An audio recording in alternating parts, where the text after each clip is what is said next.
여러분 안녕하십니까? 스픽 차이나 TV의 우수근입니다. 비즈니스 차이나 시간입니다. 지금 저희가 중국의 각 지역의 상회에 대해서 소개를 하고 있는데요. 예를 들면은 중국의 길림성 상회, 혹은 산동성 상회, 하북성 상회 등등을 소개하고 있는데, 상회라는 것은 기업인들의 모임이지 않습니까? 즉 중국 길림성 출신인데 한국에서 기업 활동을 하고 있는 기업인들의 모임, 기업하지 않는 분들도 계시지만, 그래서 그걸 갖다가 제한 혹은 주한 길림상회, 길림성 상회라고 하는데, 이번에는요 주한 흑룡강 상회, 흑룡강 상회의 사무총장 현홍매 사무총장님을 초청해 가지고요, 흑룡강성은 어떤 것이고 주한 흑룡강 상회는 무엇을 하고 있으며 한국과 흑룡강 사이에서 어떤 일을 하고 있는지 등등에 대해서 한번 알아보는 시간을 갖도록 하겠습니다. 자, 오늘도 이성 PD를 모셨습니다. 이성 PD님. 네, 안녕하세요. 네, 그 현홍매 사무총장님. 안녕하세요. 자, 먼저 우리 이성 PD에게 그 흑룡강성, 이성 PD도 제가 알기로는 흑룡강성 출신인 걸 알고 있는데, 흑룡강성이 어떤 곳인지 간단히 소개 좀 부탁드리겠습니다. 네.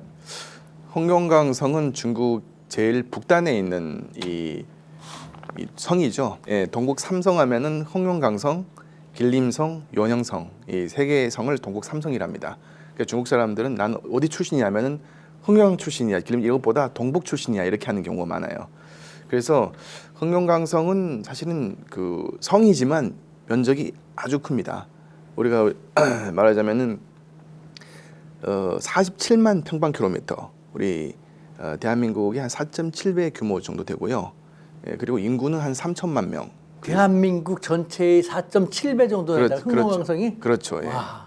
그리고 인구는 한 3천만 명. 인구는 좀 적습니다. 추운 지역이라서 아마 좀 이 인구가 이제 내륙성보다는 좀 적은데요. 그렇지만 이 몽골 그리고 러시아하고 좀 접경돼 있고요. 그리고 도읍은 흑룡강은 모르지만 이 도시는 모르는 사람이 거의 없어요. 대한민국에서. 바로 하얼빈입니다. 하얼빈이 흑룡강성이 도읍입니다. 예, 그렇게 흑룡강성은 우리 대한민국하고도 아주 깊은 유대와 또 이런 관계가 있는 성이다 이렇게 보시면 됩니다.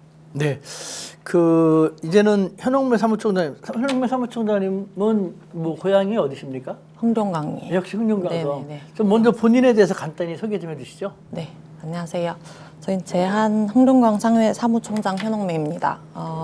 그리고 일단 저희 비즈 차이나 채널 통해서 저희 그 상회에 대해서 관심 가져주셔서 너무 감사합니다. 그리고 많은 홍보 부탁드리고요. 네네. 일단 저희 흑룡강 상회는 이제 한국의 기업인들이 이제 중국으로의 진출과 이제 중국인 기업인들이 한국으로의 진출을 도와주는 역할을 하는 이제 상회이고요. 예. 그리고 뭐 지금 이미 진행하고 있고 그냥 갔다 왔다 하면서 미래에도 많은 노력하겠습니다. 네, 네. 감사합니다. 자, 그럼 본격적으로 한번 알아보도록 하겠습니다.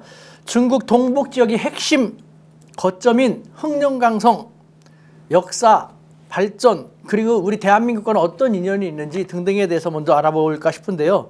먼저 그 현홍매 사무총장님, 네. 그 흑룡강성은 어떠한 역사와 특징을 지닌 지역이고 우리 한국과는 어떠한 역사적인 유대 관계라든가가 있는지 간단히 말씀해 주시기 바랍니다. 네네.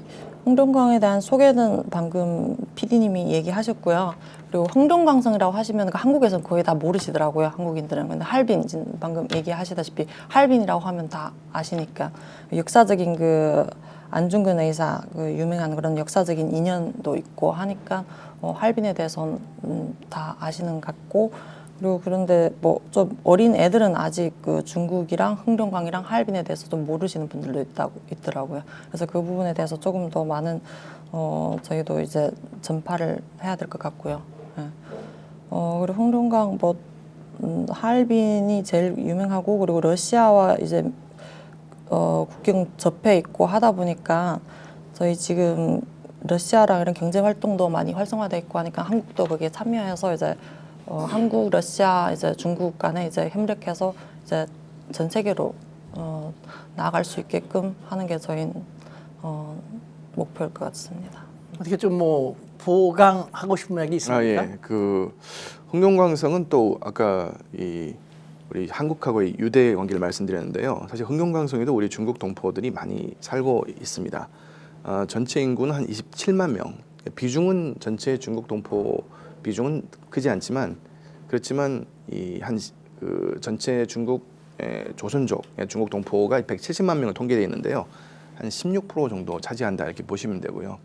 그리고 흥룡강성은 재미있는 것이 그 중국 동포들이 출신 지역이 이 한반도하고 동북 삼성이 대칭되어 있는 재미있는 현상이 있어요. 그래서 우리가 보면은 하얼빈은 좀 우리 두만강보다 좀 거리가 좀 있잖아요. 그래서 하얼빈 지역 그리고 치치알 지역 이런 쪽 지역은 대부분이 경상도 출신들이 많아요. 그래서 거기 이 하얼빈이나 치치알 쪽에 가시면은 말투가 경상도 말투를 써요. 네. 그리고 동쪽에는 무단지항은 좀 함경도하고 가깝다 보니까 말투가 전라도. 연변 말투 비슷한 함경도 말투. 출신 지역도 이북 출신 지역이 많고 또 목단강은 예전에는 일제 시대에서 공군 그 사령부가 있었던 곳이에요. 그러다 보니까 거기에 많은 이런 일제 시대에 투자를 해서 교통이 편리하고 하다 보니까 그 수도권 경기도 출신, 충청도 출신 분들도 많이 가 있습니다. 그래서 흥룡강성은 아마 중국 동포들이 가장 많이 다양하게 분포되어 있는 그런 지역이 아닌가 이렇게 생각합니다. 네, 감사합니다. 그리고 또 알고 싶은 것이 그 현재 흥룡강성은 중국의 전통 산업 기지에서 미래 산업의 중심지로 변모하고 있다라는 얘기를 제가 좀 많이 들었는데 현재 흥룡강성의 현재의 그럼 주요 산업은 어떤 것이고 앞으로 어떠한 산업을 중심으로 발전해 나갈 것 같습니까? 네, 현재 흥룡강성의 주요 산업은 아직은 뭐 크게 변한 건 없고 그냥 농업이랑 중공업 위주고요. 근데 이제 스마트 농업이랑 이제 그 중공업도 이제 스마트하게 이제 AI랑 이제 도입해서 이제 진행하고 있고 그래서 빨리 발전하고 흥룡강이 저희 뭐 평가하면 좀 저평가됐다. 저희 뭐 한국에서도 뭐 부동산 지역이 어느 지역이 조금 저평가됐다 이런 식으로 얘기하는 것처럼 흥룡강도 지금은 중국에서는 아직 좀 저평가된 도시라고 얘기할 수 있어요. 그래서 지금 한국에서 해서 중국으로 진입하려면 흥룡강 쪽으로 진입하는 게 오히려 더 쉬울 수도 있다. 어떤 기업 면에서 간에. 저평가됐다는 겁니까? 그러니까 그 뭐죠 기업 그 모든 사업에 대한 발전이요. 아직도 발전할 전망이 발전 발전할 여지가 잠재력은 너무 많이 많은데 네. 아직도 네, 발전 안 본격적으로 된 발전하지 않고 있다. 안 된 부분이 너무 많다 그거예요. 그러니까 적극적인 진취적인 한국 네. 기업들이나 한국 사람들이 들어가면은 네. 발전시킬 여지가 많다. 네, 네. 어떻게 생각하십니까? 예, 그렇죠. 흥룡강성은 예로부터 그 원래는 황무지였어요. 예, 황무지, 여진족이 많이 살던 곳이었잖아요. 그런데 황무지를 맨 처음에 개간해서 지금은 중국에서 쌀을 제일 많이 생산한 곳인데 그 역할을 누구 했느냐? 역시 우리 한반도와 유대입니다. 우리 조선 이민들이 가서 쌀을 거기에서 그 뿌리 내린 거예요. 그래서 중국에서 국민쌀로 불리는 오상쌀 그 발원지가 사실은 그 100년 전에 이주하셨던 우리 조선 이민들이 거기에서 이렇게 만든 쌀이고요. 그래서 흥룡강성은 지금에 와서는 농업 쪽이 굉장히 규모가 크고 하는데 농업 관련된 이런 산업들이 상당히 발전되어 있고 그리고 잠재력이 있습니다.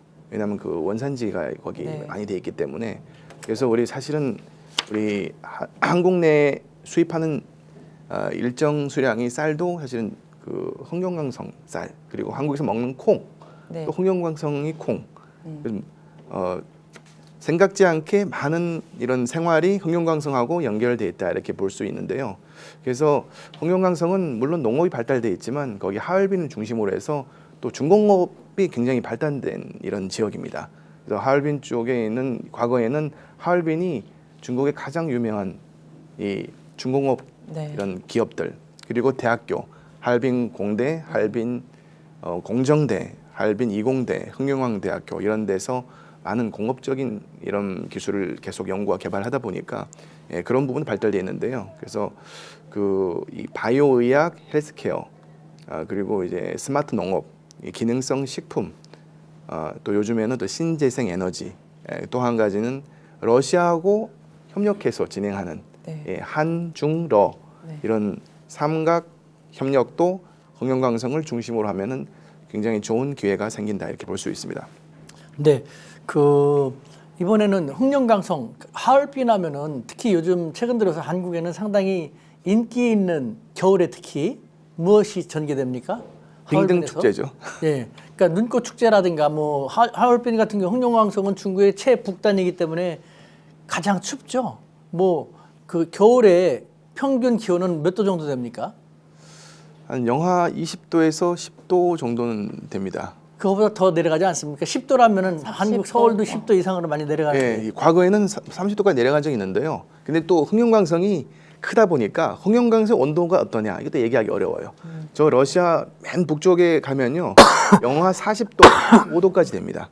그리고 하얼빈 좀 남쪽에 있으니까 거기 대도시 쪽은 과거 옛날보다 많이 온도가 올라가 있더라고요. 저희들이 어렸을 때는 영하 27도 뭐 이렇게 됐었는데 요즘은 그래 혹한은 적고요. 영하 20도 상하 뭐 그 정도 되는 것 같습니다. 그래서 흥룡강성에 겨울에 하는 하얼빈의 뭐 눈꽃 축제 외에 또 다른 흥룡강성만의 관광 자원, 여행 자원은 무엇이 있는지 그것이 궁금한데요. 추천할 만한? 추천할 만한 거요? 자, 그건 제가 말씀드리도록 하겠습니다. 제일 유명한 데가 하얼빈이죠. 하얼빈은 빙등 축제, 얼음 축제로 유명한데요. 과거에는 그냥 지역 축제였어요. 하얼빈 지역 집은 사람들이 많이 왔는데 요즘은 갑자기 중국 전역에서 가장 유명한 이런 관광지가 됐어요. 겨울에는 사실은 중국이 볼 곳이 별로 없잖아요. 그래서 남방 사람들이 어마어마하게 갑니다. 그래서 여기는 뭐 거의 여름의 북경 못지않게 겨울의 하얼빈은 중국이 가장 유명하고 가장 사람들이 많이 몰리는 곳으로 되어 있고요. 그리고 동쪽으로 좀 더 가면은 목단강, 하이린이라는 이런 곳이 있는데요. 거기는 또 눈꽃 축제가 있습니다. 눈이 축제예요. 그래서 전통이 초가집에서 이 눈을 이렇게 소복하게 쌓인 이런 집에서 숙박하고 하는 것들이 굉장히 재미있어서 남방 사람 눈을 평생 못 본 사람들이 많아요. 양자강 이남 사람들은. 그래서 얼음 보려면은 하얼빈에 가고 그리고 눈을 보려면은 모단장에 가고 그리고 더 북쪽으로 가면은 이 화산구가 있어요. 거기는 오대련지라는 화산구. 흥룡강의 주요 관광지라면 저는 이 세 가지를 뽑고 싶습니다. 아유, 하얼빈 하면 사실 저도 생각나는 게 있습니다. 제가 이제 30대 때 하얼빈을 맨 처음에 갔는데 겨울이었습니다. 근데 되게 추웠어요. 남방도 지금처럼 좋지 않았고. 근데 중국 어떤 한 부부의 초청을 받아가지고 같이 식사를 하는데 점심부터 너무 추우니까요. 차도 이렇게 마시지만 맥주 컵 있지 않습니까? 이 맥주 컵 같은 데다가 지금 생각하면 마이쮸 백주였어요. 백주를 따라갖고 뭐 꽉 채워가지고 저는 그때 30대였고 저를 초청한 분들은 50대의 중국 한족 부부였는데 나는 그분들이 나보다 나이가 많고 하시니까 또 여성분도 그거 갖고 이제 마시자고 하니까 이렇게 독한 술인지도 몰랐고 이렇게 마셨죠. 근데 그분들은 완샷하고 저는 다 못하고 한 3분의 1 정도 마신 다음에 조금씩 나눠서 마셨는데 72도짜리였대요. 나중에 물어봤더니 제가 그분들이 저를 갖다가 초청해서 관광을 시켜주느라고 많이 다녔는데 저는 계속 화장실만 찾아 화장실 좀 가고 싶다. 백화점에 화장실 가서 소변 보는 것도 아니에요. 거기 앉아서 조는 거야. 어디 가서도 앉아서 졸기만 하고 병든 닭이 되어서 하얼빈 구경을 제대로 하지 못했다. 그 이후로 아직도 하얼빈을 못 가고 있습니다.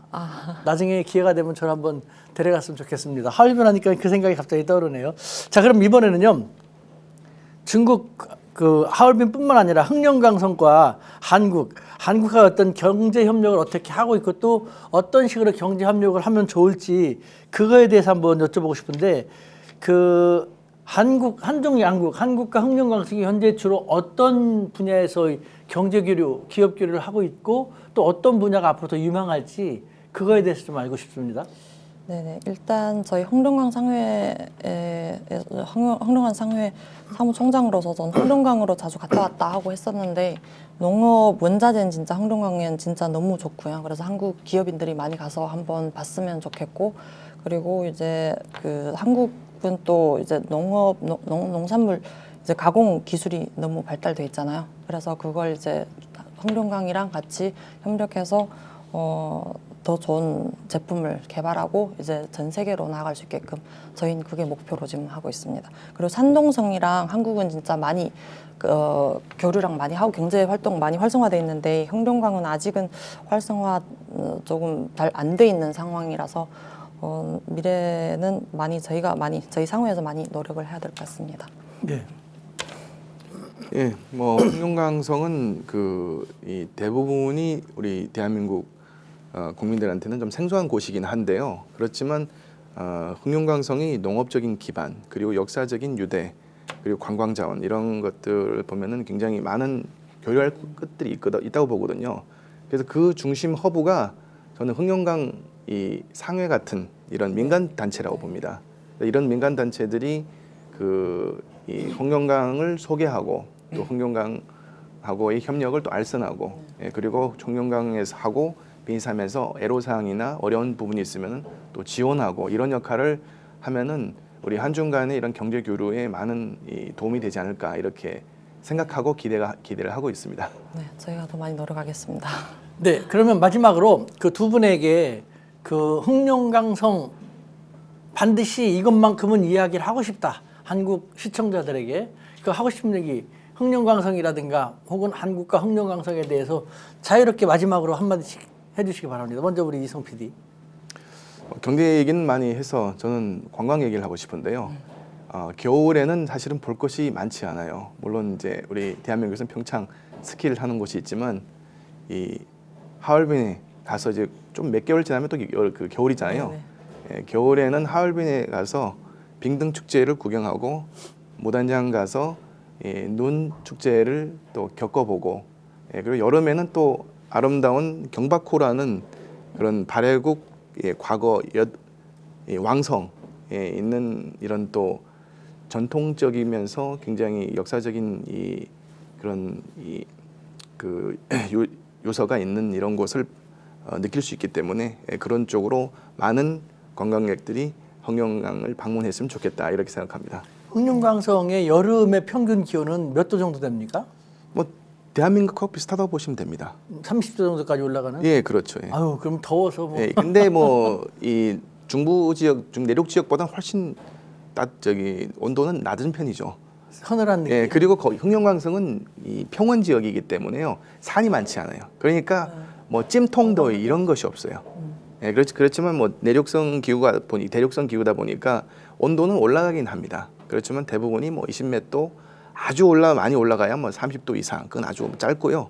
그래서 여름 때도 아주 좋은 관광지를 볼 수 있습니다. 아유, 저처럼 여름을 좋아하는 사람은 그냥 저는 러시아의 그 영하 50도 그쪽 지역으로 도망가서 살려고 생각하는데 흑룡강성 자랑을 하니까 겨울에는 가고 싶은데 네. 전 겨울을 좋아하거든요. 여름은 정말 너무 힘든데 여름에는 흑룡강성 갈 만한 데가 아닌 것 같네요. 이야기 그거밖에 못했어요. 우리 현 사무총장님 커버해 주세요. 이야기를 제대로 못했어. 여름은 매력적으로. 오히려 더 여행하기 좋은 지역인데요. 그래야 돼요? 네네네. 어떤 지역? 딱히 흑룡강성에? 특별한 건 없고 이제 뭐 풍경 같은 건 실은 뭐 한국보다도 한국이 조금 더 예쁜 곳이 더 많다고 생각해요. 그건 네. 그리고 저는 이제 그 흑룡강 상회를 대표해서 나와서 그냥 또 경제적인 부분만 한 번 더 마지막으로 얘기 드릴게요. 예. 일단 전 한국의 이제 기업인들, 청년 기업인들이랑 중소기업들 이분들은 이제 지금 한국 내에서만 이제 사업하기에는 아무래도 지금 좀 많이 어려움도 있고 지금 뭐 유럽이랑 미국이랑 하는데 좀 많이 어려움이 있는데 중국과의 협력이 많이 중요하다고 생각해요. 그리고 중국이랑 러시아 그리고 동남아 쪽 이렇게 하다 보면 흑룡강이랑 같이 협력해서 흑룡강 잘 모르시는데 같이 협력해서 많이 나아가시면 중소기업들한테 이제 한국의 중소기업뿐만 아니라 이제 중국의 중소기업 서로 다 많은 도움이 될 것 같다고 생각합니다. 네, 감사합니다. 여러분, 흑룡강성 우리에게 잘 알려지지 않았지만 사실은 또 그렇지도 않습니다.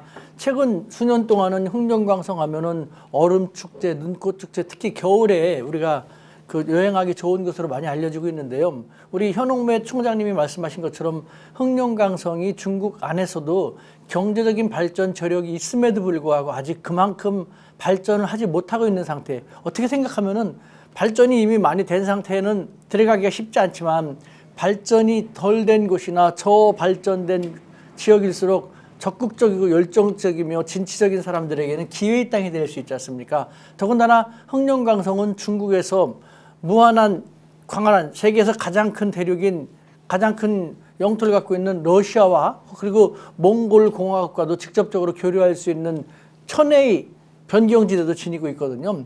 적극적이고 진취적인 우리 대한민국 한민족의 이 뜨거운 피를 갖고 있는 사람들에게는 중국 흑룡강성 주목해 보시기를 강추드리고 싶습니다. 오늘 그 비즈니스 차이나 제한 중국 상해 소개 시리즈 그 속에서 흑룡강상에 대해서 알아보았습니다. 감사합니다.